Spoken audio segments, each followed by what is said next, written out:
What's up, Eearz? Welcome to the doc. What's happening? What's happening? All right, I got a couple of questions for you. Okay. What's the craziest thing that happened on tour?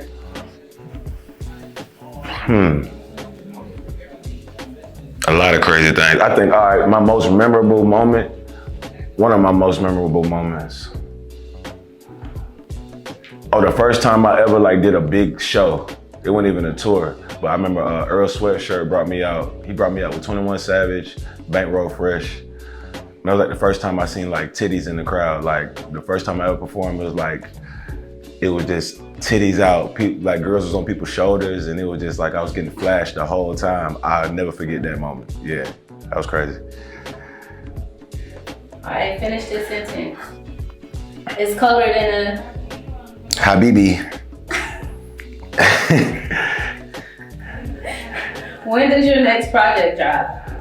My next project is dropping, we're gonna drop mid-2024, next big project. You know what I'm saying? But to feed the people, I got some more special stuff, a lot of features coming out, you know what I'm saying?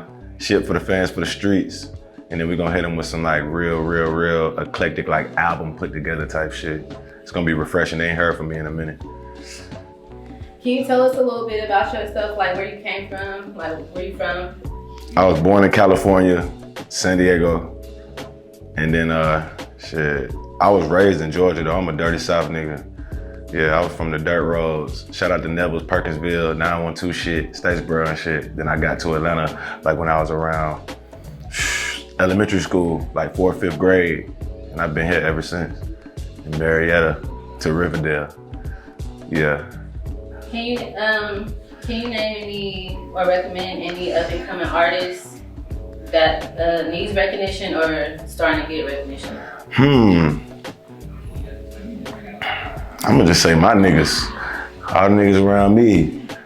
Neezy, Leezy, Hundo, Montre, YK, all my niggas, Rocky, all them. Writer's Block, Mucho. Who else? Lady, Marley. Who else? And my producer niggas too, Pablo Finesco. Shit, Nino Cahoots. And then it's a list of motherfuckers. There's a lot of special motherfuckers that's not even y'all ain't even seen yet. That's way better to me, my personal opinion. They better to me than a lot of what's going on in the quote unquote mainstream. Yeah. What inspired you to pursue a career in music? It's always what I wanted to do. It's forever. I'm a left brain, left-handed nigga, so I've been a creative from drawing and art. I just been on that. I remember when I ain't just start rapping.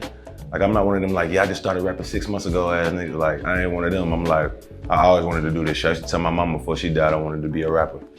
So yeah. Do you eat booty? For sure. For sure. Slide and glide. Okay. How was it? How did you get recognized by Mike Will? What's the backstory on that? Just kicking up dust around my way, Marietta. He was always around, but we never knew each other. I used to see Mike Will in the height of his his heydays, when he was making beats for Gucci, Future before Future was Future, the Future you know now. Shout out to my boy Plus, A Plus. He really put the bug in Mike's ear and put it so he could put his eyes on me. It took just for Mike Will to see me though. When Mike Will first see me and heard me and see me perform, that was the shoe in. And I was, eardrummers ever since. All right, what do you enjoy most about performing live? Just touching the people. That's what I love most about music. Performing it, showcasing the craft. That's what I love the most, yeah. Can you share any advice or tips to aspiring musicians who are just starting out? This just go for anybody. Just live your life fully. Don't be second guessing. Don't be scared to fail, because when you fail, you learn. So you know what I'm saying? You gotta fall and know how to get up and then run through it. You just gotta learn the mistakes. Like when you fail, you just gotta learn how to not fall again, the same way. Because it's always gonna be ups and downs, so you just gotta remember that shit. Hell yeah, and take it all in stride. Beauty and struggle. All right, do you believe in going 50-50 with your girl, or, you know, taking care of the whole thing, rent, bills, all of that? For sure, go 50-50 with your partner.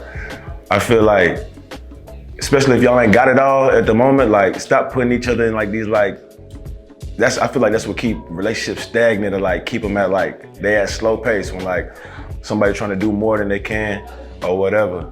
You know what I'm saying? Get to a point to where y'all can build together and then y'all can just be 100% as two individuals. Cause shit, what's bigger than 100%? That's 200%. So that's when your partner that you was going 50-50 with, now once you 100 and she 100, that's even more so, for sure.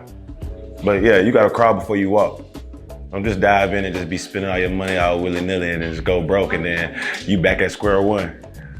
What do you hope listeners take away from your music? All in all, I just want people, when it's said and done for me and my story in my lifetime, I just want people to look back at Eearz and feel like they can always pull something from what I'm saying. I want to be like a book, like, I want to say like the Bible, but like you can look back at me and you can goddamn find motivation, you can find inspiration, you can find that pick me up that you might not be hearing. For sure, for sure. All right, and that's a wrap for interviews. Thank you, Eearz, for coming through and yeah, dropping that dot. Dropping that dot, man. It's your boy Eearz to the streets. Like the two on the side of your head, a nigga standing right here. Eearz to the street. Drop the dot.